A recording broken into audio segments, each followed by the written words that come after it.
Welcome to the LongBox Paradox, episode 57. I'm your host, Dan, and we've got an exciting week of reviews for you right now. Starting out with a book that I've been rough on for a long time, and it's Batman issue 86, the first post-Tom King issue. We have James Tynion the IV on writing duties, and we have Tony Daniel on art. More happened in this issue than happened in 20 of Tom King's. Actually, I was pretty impressed with how this one came together. Right from the start, you had a little bit of action.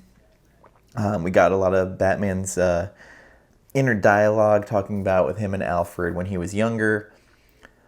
Tony Daniel's art is on fucking point in this issue. It actually looks better than some of the stuff that he's done in a while. I was very impressed. There's some nice layouts. And we end up going into the cauldron they call in Gotham City, and there's a guy there dying, and a woman smiling, saying, basically what she just poisoned him with, and she walks in. It's revealed to be Cheshire. We have her there, Merlin, Gunsmith, Mr. Teeth, and we have Deathstroke. They're all meeting up, and then we have Selina. I gotta say the art on Selina in this, though, I was not digging. Tony Daniel's art on her just did not look very good. Little button nose and everything. Kind of made her look like SB from the 10th, one of his old creator-owned books. Selina's talking to Batman, trying to put in Wayne's plans to fix the city, and she's kind of glad-handing. Lucius has a thing called the night climber that he's been working on for Batman. We start getting to the showdown between Bruce and Deathstroke, and it doesn't disappoint. We see a bunch of the stuff with the night climber. This book had a lot of, it literally was like breakneck pacing. You had a couple of slow parts, but then it was like bam, bam, bam, bam. Again, after, 20 issues of nothing, it's kind of a welcome change. Catwoman ends up finding somebody in the Tri-Corner Yards, and the body starts foaming up, almost like acne forming and exploding and foaming up, and talking about whoever it is knows Selina, because he's like, don't pretend you don't remember. It always started with the 5 killers coming to town. That was always step 1, the first part of the perfect crime. That's what you called it. And she's saying no. And then we see Batman, torn up, piece of his face mask gone, with Slade unmasked, and talking about taking them to the prison. They're both beat to hell, and he's accidentally calls Lucius Alfred. Again, a lot happened. Tony Daniel's art was nice. This, to me, is a solid 7. There were some parts I wasn't really digging, but I like the vibe of where it's going, where there seems to be stuff happening, which I like because it's a Batman book. Again, it's kind of missing the detective work. I really like detective work in the Batman books. I've always liked the detective work. So, again, a minor quibble, but I'm just glad something fucking happened for once in this book. Again, more happened in this than 20 issues of Tom King's. And I hate the fact that I'm shitting on Tom King constantly, but look, we older fans, we know. We just know. The epilogue is, again, with the Jokers. The Jokers hooligans and burning people to death. Again, it's a little 3 pages each one. But it just gives you a little bit of a snippet of what's to come or what we're building to. So Joker's definitely going to be involved. I am still waiting for the 3 Jokers, but that's something completely else I'll have to wait on. And next up, we have from the Joe Hill Presents Hill House Comics, from the Black Label, Daphne Byrne #1. The cover is fantastic right away. because this creature behind the girl looks exactly like Barlow from the original Salem's Lot. It's written by Laura Marks, art by Kelley Jones, and right away you open the book and the Kelley Jones art just stands out to you. And it's a seance with this woman, Mrs. Byrne, who is trying to summon her husband. It takes place in 1886.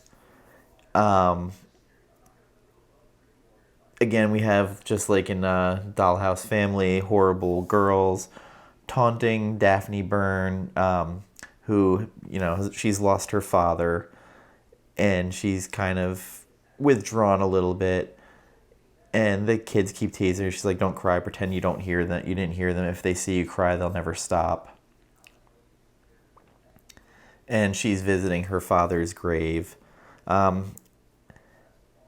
father died under some circumstances they haven't really gone into. And her mother wants to drag her to a seance. She says that she's talked to her father, and she starts getting excited. Learns basically that it's all a sham. Kelley Jones' art, always able to kind of walk the darkness a little bit. He always has people kind of look like they're rotting at certain points. And then she goes into a dream state where she sees all the dead, and this person comes to her and basically takes her to another seance with all these animals there, and there's a pig on the table and tells her to kill it. And she wakes up and her hand's covered with blood. And that's the end of the issue. It's a first issue, so you never always get what you want. There's something. I'm a Kelley Jones fan. I enjoyed his work way on the old Batman issues that he did way back when. I'd like to get a little bit more information about what happened to the father a little bit more. It's not bad. I'm probably leaning at about a 6 on it. It could have been better, or at least more meaty dialogue-wise or information-wise. Again, I go back to it's a first issue. But so far, the Hill House books haven't really let me down. And I'm hoping this one doesn't. So yeah, I'm on a 6. If you're a horror fan, pick it up. If not, then it might be one to trade weight on, at least so far from my impression. Yeah. I will recommend Dollhouse Family. That is one to definitely buy, and Basket Full of Heads if you want to get into the Hill House stuff. And a book that was kind of jarring, and this is from Marvel Comics, and it was Marvel's X. The cover hooked me in because, it has like a kid in a hoodie wearing a Green Goblin mask. And that to me was just fascinating. Starts out with, like this dialogue, the Captain America, Iron Man, Spider-Man. And, we find out it's this kid, David, and he's playing with his little paper toys on a diorama of a building. And the news is going about this disease, basically, and there's scabbing and people kind of cocooning and getting powers. David's father's like, let's start boarding up the windows. And it jumps a little bit. The TV no longer is running. It's just static. David, all they have left is cereal, so he's making it for his grandmother and his sister. His sister refuses to let her in the room. Refuses to let him in the room. Just says leave it outside. We see her hand come out, and her skin is red. And the grandmother has like a half cocoon, and she's got all these markings all over her face. So she's been afflicted. David has not been. His parents are gone by this point. And he has to go get food for the family. He's basically become the provider, having to sneak into town. So he puts on this Green Goblin mask and puts the hoodie on and rides into town and just parts of the street are destroyed of the town. Like, everybody's got powers. He's got a food bank a pantry that he sneaks into, and there's an entrance through a dumpster. And you find Mrs. Tree, and she's literally a tree at this point. And she's been giving David food to bring to his family. He hears April screaming when he gets home, runs in, takes a hammer, breaks the handle off the door, and his sister has powers. She's glowing, and she blows through the roof. And now his grandmother's gone, April's gone, he's by himself. So he leaves and starts getting attacked by the mutants, only to be rescued by a truck driver who has flames on his arm, like tattoos, and wearing sunglasses, and has a shotgun. And his name's John. And right away, for some reason, I'm thinking it's Johnny Blaze. And they're kind of talking about heroes and stuff. And David's like, yeah, you see like that? It's my gift. Sometimes it's even a curse. At least for those who don't like what I see. And as they're talking about the heroes and stuff, David falls asleep. And that's the end of the issue. Alex Ross and Jim Krueger worked on the story. The script was by Jim Krueger. The art is by Welby. It's a different take on the world. Like, I don't remember much of Earth X, hardly at all. I read it, but I don't remember any of it. It's been years since it was one of those ones I read once and never read again. It's interesting they're kind of combining the Marvel's format with Earth X. It is weird that they made it a mutant virus, because it kind of seemed with the cocooning and stuff that it was like what the Inhumans Terrigen bomb went off. I actually was kind of fascinated by the story, and kind of a Diary of the Dead sort of thing that they did with the kid, David. The art was actually fairly good. The premise is interesting. The story was interesting, and how it's all, taking place over the news, and then, this kid, he's locked in his house having to deal with this. I'm actually giving this about a solid 8. It's a little slow moving. It won't be for everybody, but I kind of found it a little bit ballsy. I did. It's a buy for me. So with that being said, that's all I've got.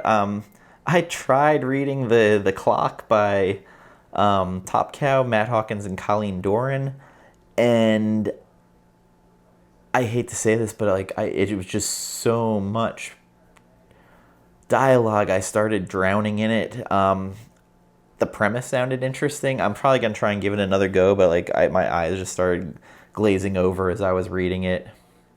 I really hate to say that too. I like Matt Hawkins' writing. So that's another Wednesday in the books. I like to thank you all for joining me, and for my subscribers, thank you for staying with me. I appreciate all of it, and I appreciate you. And I'll be back Sunday with the preview, and coming up soon, more on the movie stuff. Myself, a coworker, and Gin and Comics are going to be doing a live stream of the sci-fi series from the year 2000 of Dune. We're all diehard Dune nerds, so we thought we'd talk about it, and I can't wait to talk about it. And also, my frequent co-host, Gambit, he has opened up his commission list. If you go to gambitsinc.com, you can get on the commission list and get a sketch cover from him of character that you want. Prices are very affordable. He could use a little help gathering up a war chest because he's moving. Any little bit helps. And if you like getting original art, it's the way to do it. He has been doing sketch cards for Dynamite. He's Dawn set, Fallout. So his art has been seen now in these sketch card sets. So go on to his site, check it out, get on his list. I'm sure he will appreciate any and all that come and get on his list. With that being said, thank you, take care, and bye-bye.